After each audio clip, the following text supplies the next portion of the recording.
Why not utilize their skills every day to put students back on the right path and to help prevent incidences of school violence? And Texas school counselors are duly certified as both classroom teachers and school counselors. They have to be classroom teachers first because their job is to teach. They are the ones that teach those guidance lessons and those social, emotional, and character building skills. They are required to hold a master's degree in counseling and complete 2 years of credible classroom teaching experience.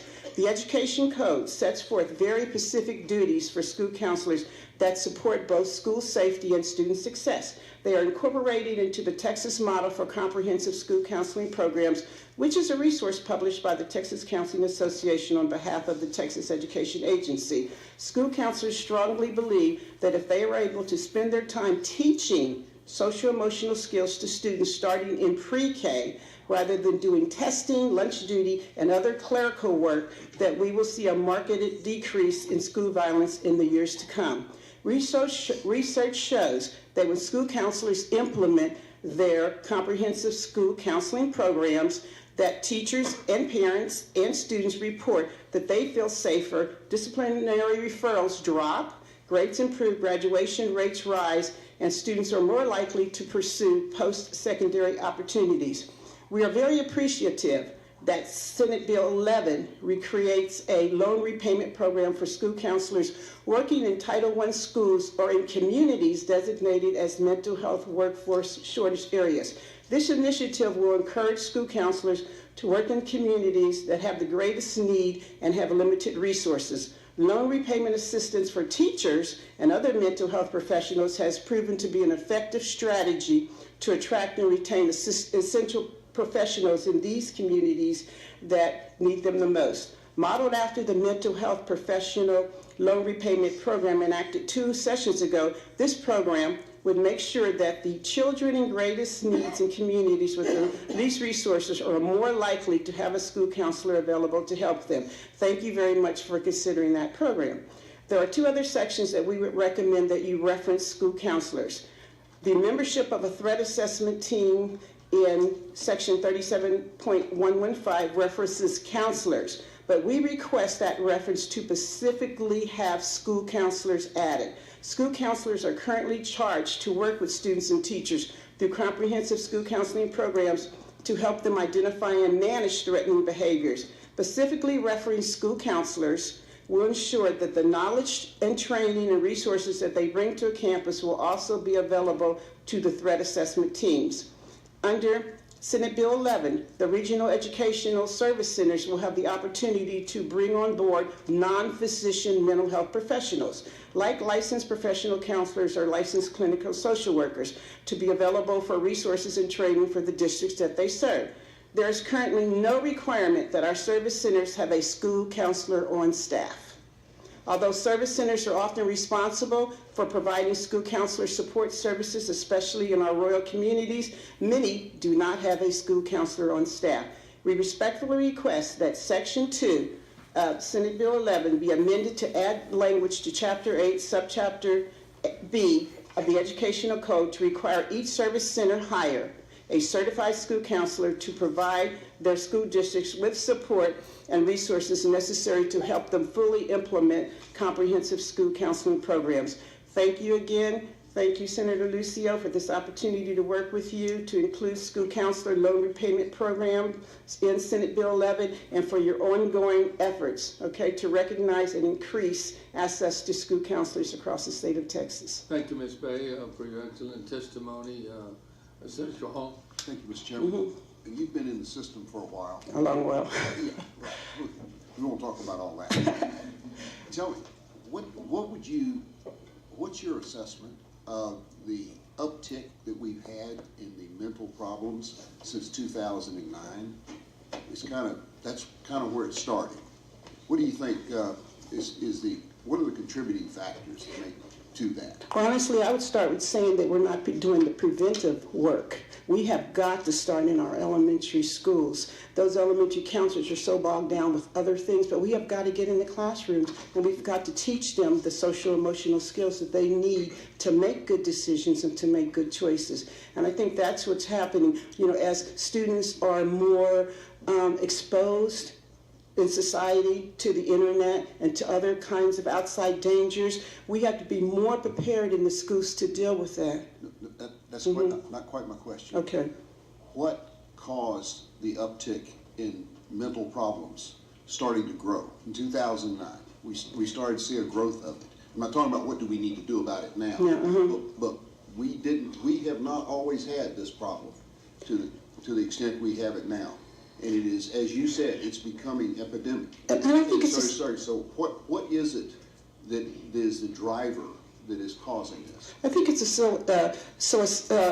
society problem. I think it just mirrors what's going on in our society. You know, we're getting away from teaching students skills at home and skills on how to get along and how to handle problems, and the fact that life is going to come with problems. And so I think that is a big contributor. What we're seeing in the schools is that a lot of students have the same problems that we had, you know, in the past, but they're not dealing with it in the correct manners. They don't have the same skills we've had in the past to deal with it. And they've gone through years and years without going into social emotional learning. We've had years of cognitive teaching where schools were to educate the children, to teach them knowledge-based education. And so we didn't have this social emotional bent that we have today.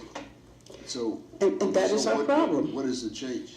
And I think that is it. I think that we taught a lot of that in the homes in the past. We taught a lot of that on our social media outlets like TV, you know, things such as that. We don't have that nowadays. You know, our kids are totally bombarded with just thinking about themselves and not being the kindness aspect to others.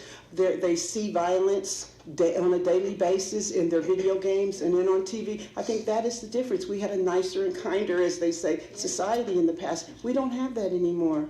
And we don't have people that are actually teaching these kids, you know, how to handle the everyday problems.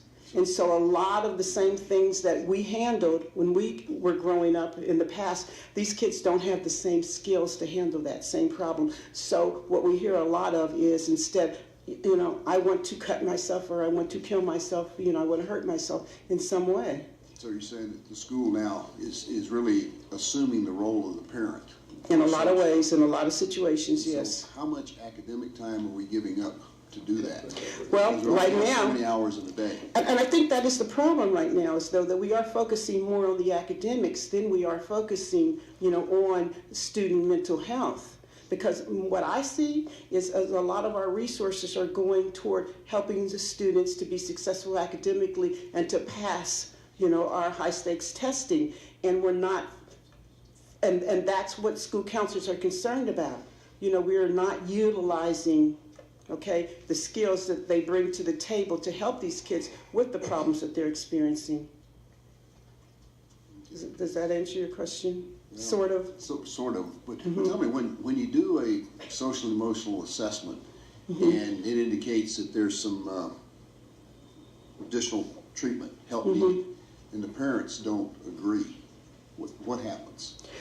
Well, what our hope is that we will, as counselors, you know, develop a relationship with those parents that we can gain their trust, and we can show them, you know, how those problems are affecting their students' learning. You know, every parent wants their child to be successful. And so we're hoping, you know, by going that way, you know, as counselors, that will be instrumental. No, I understand that. But I'm just saying, you do the assessment, and you say, and the parents say, no, I don't agree. What does the school do? Well, I think that we can still help that student in the sense that we're going to go into the classrooms and still do classroom lessons. You know, there's tiers here, so we can still do the teaching part of it, and that student can still benefit from learning those skills by having a counselor on board, you know, that is actually doing the preventive work, that's actually doing the teaching. Maybe not the individual. Usually when it's that sort of thing, the parents, you know, are not in agreement with the individual counseling. Okay, does the school go around the parents and maybe call in CPS or get somebody else? If the student is in danger, okay, of hurting himself or herself, or if we find that this is a severe mental problem, yes, then we go to what we do as counselors is we meet with the assistant principal, our principal, and we do come up with a plan, and then we do call the parent in, and then we will get assistance, of course, from our LSSPs, or maybe even, if we have a social worker on board, we will elicit their help to talk with the parent. Most of the cases I find that when we're talking about, how we can help a student and we're talking about a student's problems, most parents, are pretty on board with that. They're pretty concerned about it. Now, if the student is in danger, right, and the parent, does not respond, yes, we are going to call Children's Protective Services. We are going to report that parent to see if we can do other means. We also get our resource officers involved as well. Okay, thank you. Thank you. In the case we had, a little girl was taken out of her home because her parents had a difference of opinion with the school people. And unfortunately, she was in a state hospital for months. She was restrained. She was injected with drugs. And it took an attorney, a reporter, us, a psychologist, and her doctor to get her home. And that's what we want to avoid as we move forward with these bills. Senator Hall, do you have a The question? clock got extended. Yeah. Because glad to hear you say that. Yes. It was very clear from earlier testimony that they're actually doing screening, evaluation, making determinations, and going around the parents without permission. And that's not supposed to be, but it's real clear. I mean, when you talk about evidence-based assessments, what's the evidence? Correct. It has to come from assessments and screening. And that's going on today in our schools without parental permission. That's our concern too, Yes. and the It's a push for very universal valid concern. Yes, and the push for universal mental health screening has been even worse because there's been talk of actually doing that in the school clinic and making the screening instrument part of the intake process. We see it when we go to the doctor. I guess if you're over 50, you end up, you at least have a couple of mental health questions on your intake paperwork, or if you go into a hospital. But nobody talks to you beforehand and says, okay, so if we think that you are suicidal, your care is going to take a completely different trajectory, right? Nobody warns you first. And we worry about that being put onto potential violence and things like that. The best indicator of whether somebody is violent, in my opinion, is the same kind of training that the police get, where you're looking at an immediate risk. Once you get beyond that, you're into situations where you're having to predict the future, and none of us has a crystal ball. That's pretty much the way I see it. In the issue of mental illness, it's not an exact science. It's and sometimes it's possible that we're confusing confusion in a child with mental illness. The kind of confusion that would come when they don't have good confidence in themselves. That's I think no one will disagree, one of the most important things for a child to have to feel stable is self-confidence. And when we had knowledge-based learning, where a student could learn something, pass a test, actually achieve something, they developed confidence in what they were learning, where they were going. But when we move over to the bent towards social emotional performance, and there's no right answer, it's all squishy out there. They have nothing to grab onto, nothing to hold on to. And so we're introducing more confusion into the little mind that's already confused from a dysfunctional, slightly functional home life and other life out there. And you couple that with the isolated life that they get by having this to communicate with. This is what they talk to. This is what they get their advice from. Between those three, we've got something that's feeding on itself here. And I feel that we've got a system that exasperates a problem rather than trying to work towards fixing it. And we end up with a confusion there or an issue where we have a confused mind as opposed to a mentally ill mind. Yes, sir, we share your concern.